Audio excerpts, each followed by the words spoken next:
అందరూ బాగున్నారా? నేను మీ శ్రీదేవి, హర్ప్రీత్ ఛానల్ స్వాగతం. మీ అందరికీ నమస్కారం. అయితే ఈ ప్రపంచంలోని వారితో ఏదన్నా కొంచెం విభేదం వస్తే గమ్ముని మనం ఏం చేస్తామంటే క్షమాపణ చెప్పేస్తాం. కానీ గమ్ముని బయట వారితో గమ్ముని తప్పుగా అనడం, ఎందుకంటే భయం, మళ్ళీ వాళ్ళు మనల్ని చెడ్డగా అనుకుంటారేమో అని. కానీ మీకు ఒక మాట చెప్తాను, అలా బయట ఉండడం కరెక్టే, కానీ ఈ ప్రపంచం అంతా మిమ్మల్ని పొగుడుతుంటే ఇంట్లో వాళ్ళతో మీకు పడకపోతే అది ఎలా మంచి జరుగుతుంది?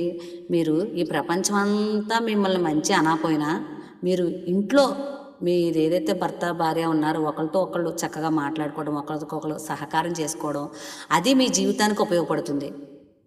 అయితే ఈ ప్రపంచం అంతా మీతో ప్రేమగా ఉండి ఇంట్లో మీ ఇద్దరికి పడట్లేదు, మీకు ఏం బాగుంటుంది చెప్పండి? మనశ్శాంతి ఉంటుందా? చక్కగా నిద్రపోవడానికి ఉంటుందా? చక్కగా ఏదైనా పని జరగడానికి ఉంటుందా? కుటుంబం నడపడానికి అది పనికొస్తుందా?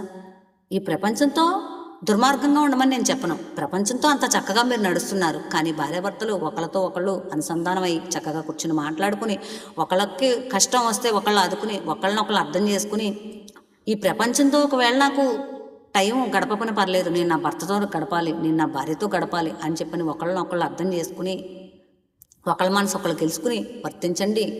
మీ భార్యకి మీరు సహకరించండి. భర్తలు ఎవరైతే ఉన్నారో, మీ భార్యలు ఎవరైతే ఉన్నారో మీరు భర్తలకు సహకరించండి. కూర్చుని మాట్లాడుకోండి, ఒకళ్ళనొకళ్ళు అర్థం చేసుకోండి.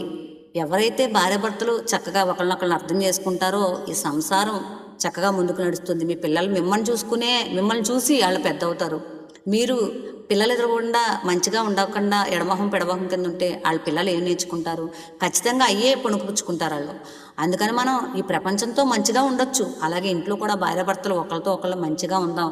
మనం పిల్లలను కూడా మంచి దారిలో రేపొద్దున బతికేటటువంటి స్థితిని వాళ్ళకి కల్పిద్దాం.